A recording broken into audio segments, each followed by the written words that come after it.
Assalamualaikum warahmatullahi wabarakatuh. Hai Sobat FM, bertemu lagi sama aku Kiki Widiawati. Di video kali ini kita akan membahas tentang P3KE, singkatan dari Pensasaran Percepatan Penghapusan Kemiskinan Ekstrim di Kabupaten Cirebon.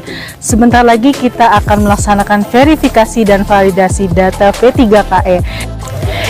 Tapi sebelum itu kita harus mengetahui dulu apa sih penjelasan dari P3KE dan untuk apa sasarannya. Langsung aja kita simak videonya. Assalamualaikum warahmatullahi wabarakatuh. Hai Sobat FM, saya Sabit Albanani, pekerja sosial pertama Dinas Sosial Kabupaten Cirebon. Kali ini kita akan bincang-bincang dengan 3 wanita hebat di samping saya. Yang pertama adalah Ibu Astri, Ibu Kabid PFM, yang kedua adalah Ibu Happy Susiani, pekerja sosial Madya, dan Ibu Lesi Herawati, pekerja sosial muda. Bu Kabid, Kabupaten Cirebon kan akhir-akhir ini sering disorot kalau misalkan kemiskinan ekstrim di Kabupaten Cirebon itu sangat tinggi. Nah, sebenarnya masyarakat juga perlu tahu ini, apa sih bedanya miskin biasa sama miskin ekstrim?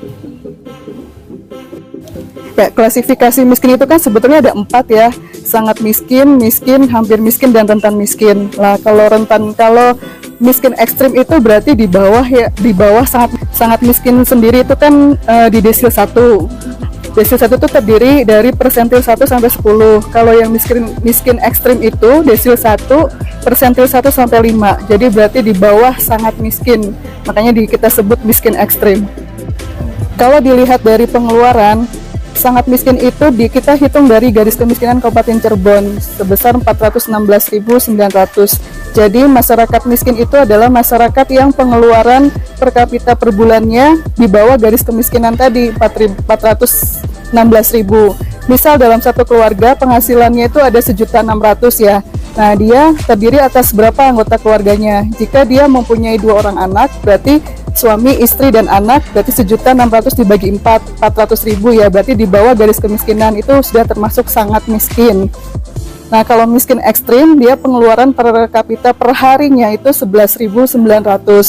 Jadi kalau dalam 1 bulan berarti 357.000. Jadi perbedaan antara miskin ekstrim dan sangat miskin di Kabupaten Cirebon itu hanya berbeda 60.000 dari kalau kita lihat dari sisi pengeluarannya. Berarti kalau miskin ekstrim itu berarti pengeluarannya 11.900 per kapita per hari ya, Bu Kabid. Nah, kalau data miskin ekstrim itu dari mana, Bu Kabid?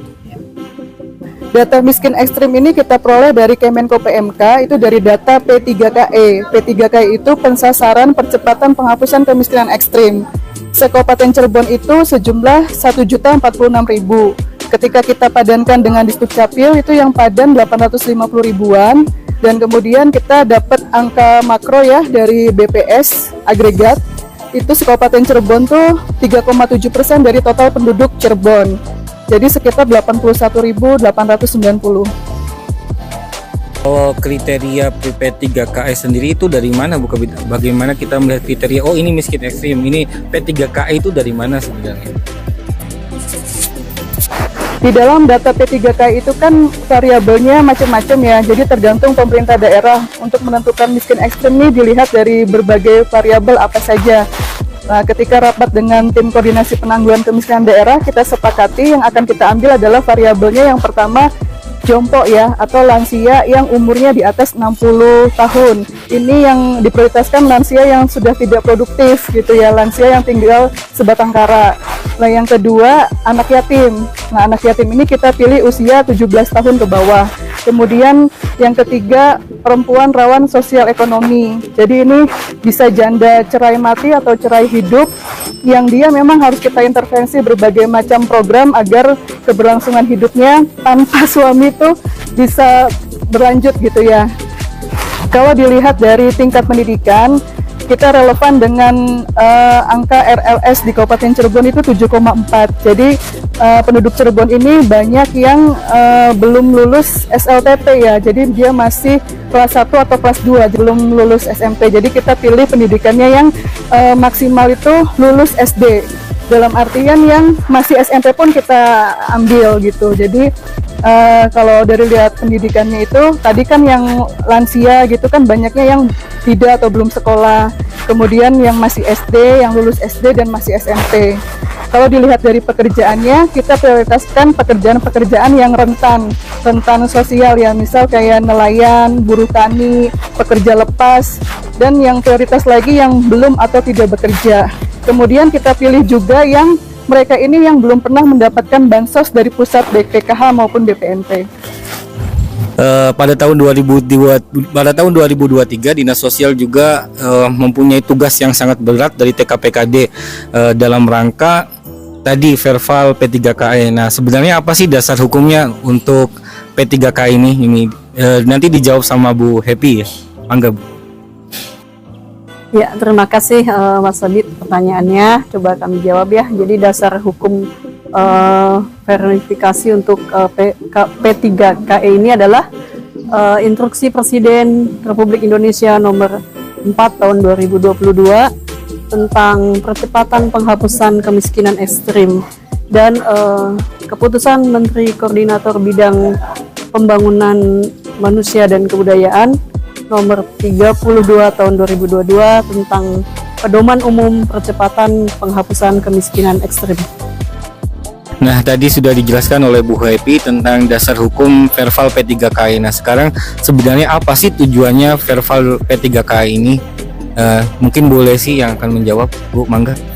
Ya, jadi tujuan untuk pelaksanaan Verval P3KE ini diantaranya bahwa nanti data yang didapatkan dapat dijadikan acuan dalam melakukan intervensi berbagai program pengentasan kemiskinan oleh SKPD yang melakukan pelayanan kesejahteraan sosial. Dan untuk pemantauan dan evaluasi dapat dijadikan pembelajaran bagi program-program peningkatan kesejahteraan sosial untuk pemerintah daerah. Nah, tadi tujuan dari Verval P3KE. Sebenarnya Dinas Sosial juga sering Verval DTKS nih, Bu. Nah, apa sih hubungannya, relevansinya antara DTKS dan P3KE? Kok semuanya ke Dinas Sosial gitu? Sebenarnya apa gitu relevansinya? Ya, sebelum ada P3KE, kita juga kan memakai data DTKS, data terpadu catatan sosial. Itu yang dipakai untuk penerima bansos. TKS ini kan sebagai acuan pemerintah pusat, dalam hal ini Kemensos untuk memberikan bantuan sosial seperti PKH, BPNT, juga PBI. Namun setelah pandemi COVID-19, data DTKS ini tidak bisa dijadikan acuan untuk data kemiskinan, karena ketika pandemi COVID-19 itu kan banyak bansos-bansos yang digulirkan oleh pusat. Jadi orang-orang yang terkena atau terdampak COVID juga dapat bantuan yang pada akhirnya mereka ini masuk ke dalam DTKS, sehingga DTKS ini tidak bisa dijadikan acuan untuk data kemiskinan. Kemudian muncullah P3KE ini gitu. Jadi ini saling melengkapi ya datanya P3KE dengan DTKS. P3KE ini bisa digunakan oleh pemerintah daerah untuk intervensi program kegiatan daerah. Nah, ini juga kan kita akan melakukan Verval P3KE. Nanti ketika data P3KE ini ada individu-individu yang memang betul-betul miskin tapi belum terdaftar di DTKS, itu akan kita usulkan untuk masuk ke DTKS sehingga nanti akan diintervensi juga bantuannya oleh pemerintah pusat. Nah, tadi sudah dijelaskan dari awal sampai akhir ya, berarti Dinas Sosial berkewajiban melaksanakan Verval P3KE. Nah, sekarang teknisnya bagaimana? Terus tata caranya gimana? Waktunya kapan? Nanti bisa dijawab oleh Bu Lesi. Sangat teknis sekali nih, Bu. Silahkan, Bu. Ya, terima kasih Mbak Sabit. Memang data P3KE ini sudah menjadi kewajiban pemerintah daerah Kabupaten Cirebon juga untuk melakukan verifikasi validasinya. Tapi pelaksanaannya mungkin Dinas Sosial ini yang ditunjuk untuk melaksanakan vervalnya. Kami di Dinas Sosial sudah melakukan persiapan-persiapan, diantaranya membuat instrumen untuk menetapkan indikatornya. Lalu kemudian nanti untuk waktu pelaksanaan mungkin vervalnya antara bulan Oktober sampai dengan Desember akhir tahun.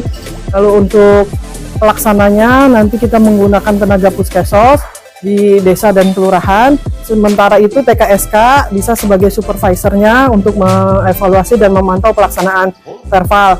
Namun diharapkan TKSK juga bisa ikut melakukan verval di kecamatan binaannya. Untuk data nanti desa akan menerima data P3KE melalui kecamatan. Terima kasih Bu Lesi atas jawabannya. Mungkin ini yang terakhir Bu. Indikator apa saja yang nanti yang ketika di verval nanti apa saja sih yang akan ditanyakan? Untuk indikatornya nanti di dalam instrumen mungkin ada data responden seperti biasa, lalu kita ada keterangan perumahan, ada data individunya juga, ada aset kepemilikan aset, lalu ada keterangan sosial ekonomi, dan yang terakhir ada data pendukung. Jadi sudah disebutkan sama Bu Lesi bahwa ada data pendukung. Data pendukungnya apa saja Bu? Ya, ini Bu Happy mungkin bisa menjawab. Ya, terima kasih Mas Sabit. Ini yang ditanyakan data pendukung ya. Pendukung di instrumen itu memang ada beberapa, banyak sekali yang disebut dengan PPKS atau pemerlu pelayanan kesejahteraan sosial.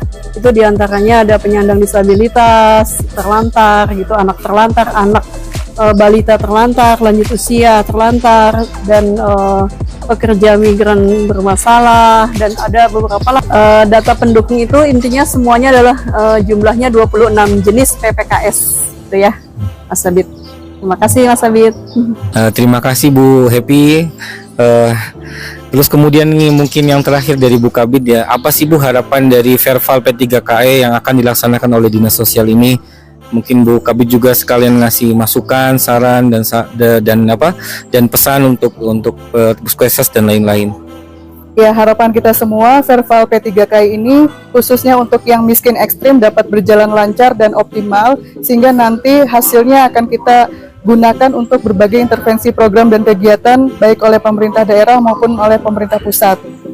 Seperti yang telah tadi saya jelaskan di awal, bahwa klasifikasi kemiskinan itu kan ada yang sangat miskin, miskin, rentan miskin, hampir miskin.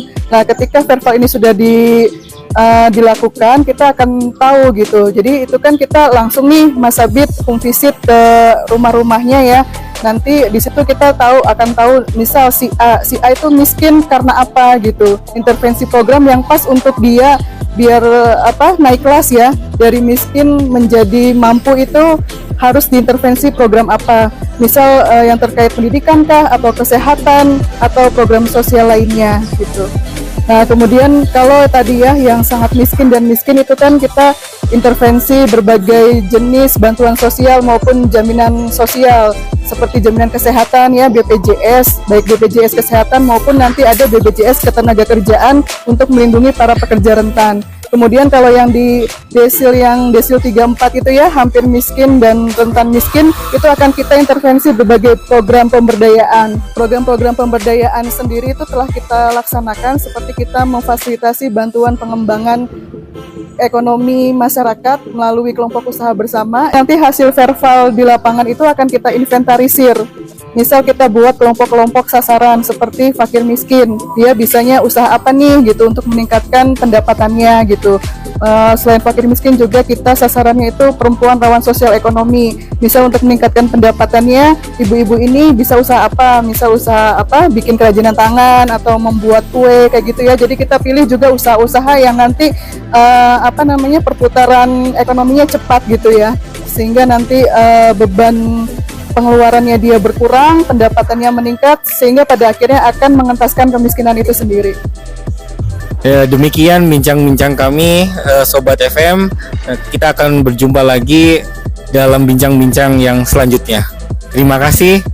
Wassalamualaikum warahmatullahi wabarakatuh.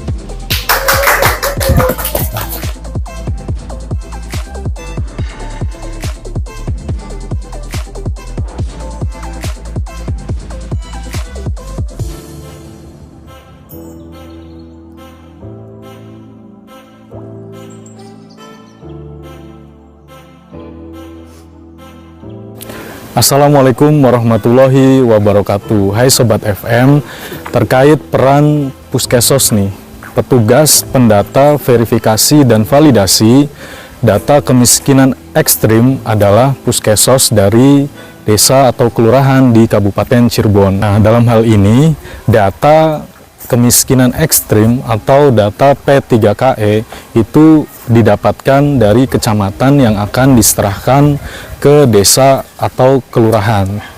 Lupa teman-teman Puskesos, untuk verifikasi dan validasi data P3KE harus melakukan home visit dengan benar. Baik teman-teman, setelah tadi kita lihat bagaimana peran yang dilakukan oleh Puskesos, sekarang bagaimana peran yang dilakukan oleh TKSK. Peran yang dilakukan oleh TKSK diantaranya adalah memantau dan juga mengevaluasi proses pendataan yang dilakukan oleh Puskesos di tingkat kelurahan ataupun desa, sekaligus membantu Puskesos dalam melakukan pendataan di tingkat kelurahan. Gimana videonya, sudah nonton ya? Pokoknya nanti jangan lupa di komen, di like, subscribe, dan dinyalakan loncengnya ya. Bye-bye. Katon. Dinsos makin jos. PFM selalu di hati.